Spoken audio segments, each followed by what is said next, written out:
Om Swastiastu. Perkenalkan, nama saya Sonia Widyastuti. Saya dari jurusan Pariwisata Budaya semester 4 kelas pagi B, IHDN Denpasar. Di kesempatan kali ini saya akan berpandangan tentang wacana tentang new normal life.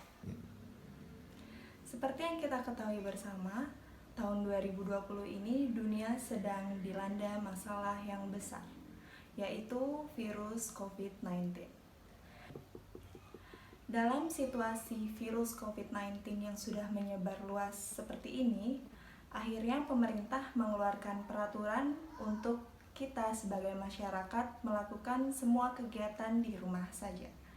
Kita sudah melaksanakan seluruh kegiatan, bekerja dari rumah, belajar dari rumah, sudah kurang lebih 3 bulan.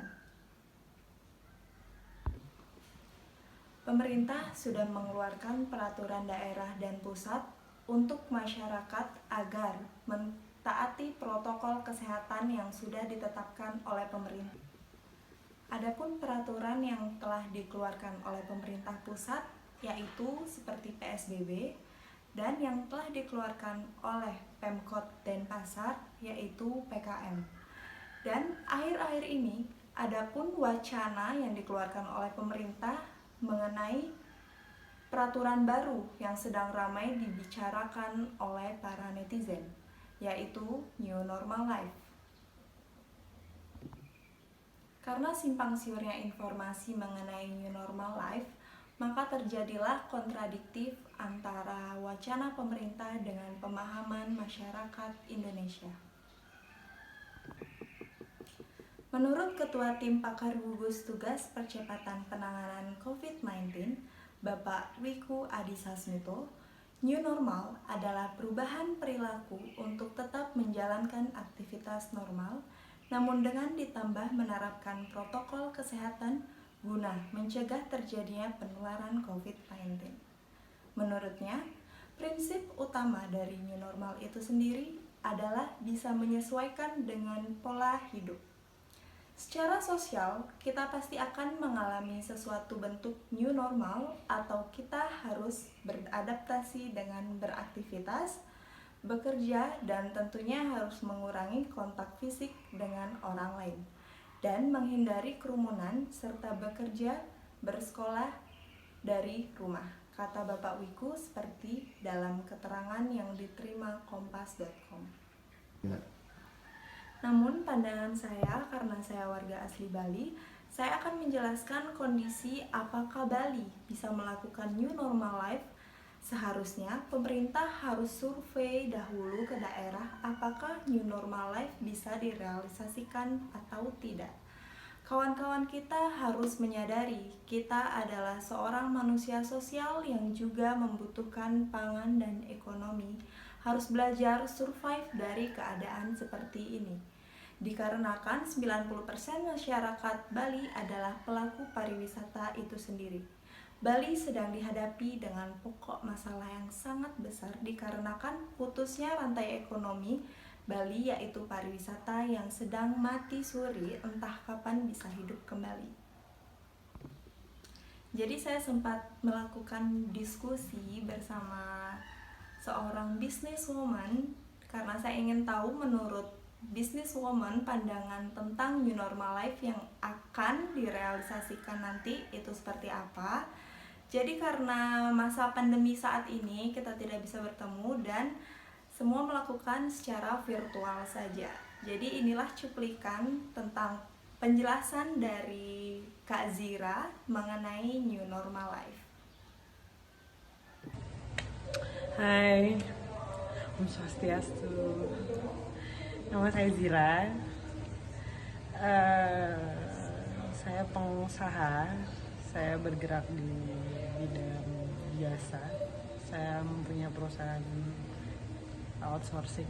Jadi saya melatih orang, mentraining orang untuk menjadi tenaga profesional yang bisa digunakan untuk operasional corporate. Jadi saya jual sistem human gitu. pendapat tentang new normal untuk saya sih sebenarnya mungkin karena saya bergerak di bidang jasa yang masih dari kemarin bergerak, cuman bedanya adalah tidak tidak boleh melakukan rekrutmen karena ada peraturan dari Disnaker. Tapi karena mungkin bergerak sih about new normal life sebenarnya lebih kayak lebih ribet aja karena harus pakai masker. Cuman ya udah diikutin karena kan juga namanya kita lagi menghadapi musibah, yang penting keep bersih sih. Tapi untuk kehidupan pribadi saya sih nggak ada yang berubah ya. Malah posesif akan membangun usaha baru di industri pangan malah. Oke, terus yang untuk kebutuhan masyarakat juga. Terus solusinya untuk ini tuh sebenarnya keep produktif, cari usaha-usaha, karena saya mungkin pembisnis, saya sih lebih mikirin untuk bertahan hidup secara duniawi material. Cari usaha-usaha yang emang dikonsumsi oleh banyak orang meskipun kompetitornya banyak, tapi at least when it comes to pandemic nggak hancur gitu kayak pariwisata. Tapi banyak solusi-solusi juga yang saya lagi progres pembuatan ke sana adalah untuk kesejahteraan rakyat yang bergantung dengan pariwisata di Bali, khususnya di Pulau Nusa Penida. Dan saya lagi memikirkan solusi untuk attraction pariwisatanya mereka naik dengan kondisi yang sekarang, tapi mereka juga bisa berputar ekonomi dalam pulaunya sendiri. Dampak masyarakat sosial sebenarnya mungkin kalau misalnya untuk dampak masyarakat sosial tentang corona ini ya, tentang new life ini, mungkin lebih tepatnya kayak lebih ke psikis. Mungkin banyak sekarang orang-orang yang berubah aliran, bukan berubah jalur hidupnya, merubah perspektif baru, membuka perspektif baru, dan mungkin mereka akan lebih merasakan bersyukur, dan pastinya sih dampaknya adalah lebih punya rasa empati terhadap sesama dan lebih peduli sama alam, semoga. Karena itu sih yang diharapin untuk dampaknya gitu. Dan mungkin itu yang sudah terjadi, karena saya sih banyak ngeliat teman-teman saya dari lingkungan pribadi saya sendiri pun banyak yang vibingnya positif dan banyak yang tidak ingin menyia-nyiakan waktunya lagi untuk hidup di dunia inilah setidaknya gitu. Oke, terima kasih, good luck untuk researchnya, bye. Om santi-santi om. Begitulah pandangan dari Kak Zira tentang new normal life. Namun lagi-lagi regulasi tersebut ada positif negatifnya dalam hal ini. Dalam sisi negatif, Bali tidak mungkin bisa bekerja di rumah saja, sedangkan pemasukan ekonominya dari pariwisata yang seharusnya bekerja di lapangan. Bali merupakan destinasi yang terfavorit untuk wisatawan asing karena keindahan alamnya, budaya, dan tradisinya. Namun, apa yang kurang jika Bali ingin menyeimbangkan sektor pariwisata dan lahan pangannya? Bisa saja keuntungan yang sangat bagus untuk para pelaku pariwisata dan petani.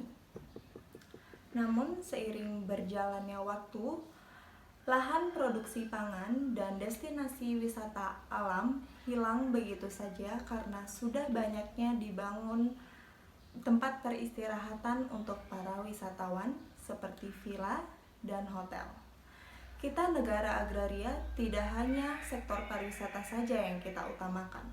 Utamakan juga sektor pertaniannya yang bisa kita manfaatkan dari segi pemasukan pangan dan wisata alamnya. Sisi positifnya, kita bisa saling menjaga satu sama lain agar penyebaran COVID-19 tidak masif lagi. Di rumah aja membuat kita semakin kreatif melakukan seluruh kegiatan yang mungkin saja sebelumnya ketunda karena kita tidak memiliki banyak waktu. Contohnya, membaca buku. Lanjut, kita bisa menciptakan musik di rumah buat kalian mungkin yang suka bermain musik.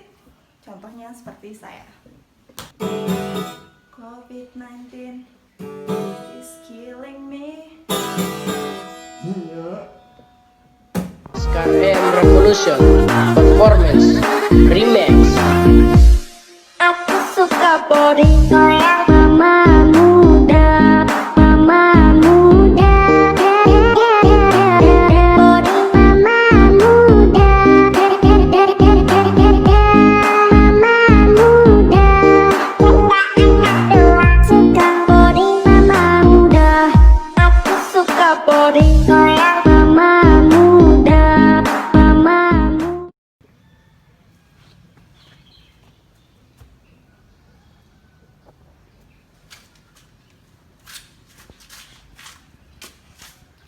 Nah, selanjutnya buat kalian di rumahnya yang memiliki lahan atau space buat menanam, untuk bercocok tanam, kalian bisa banget menanam jahe, serai atau buah-buahan untuk dijadikan bahan pangan sehari-hari. Karena di masa COVID-19 seperti ini yang mengharuskan kita di rumah aja, itu sangat membantu kita. Kalaupun kita bisa keluar, kita harus menggunakan protokol kesehatan yang lengkap.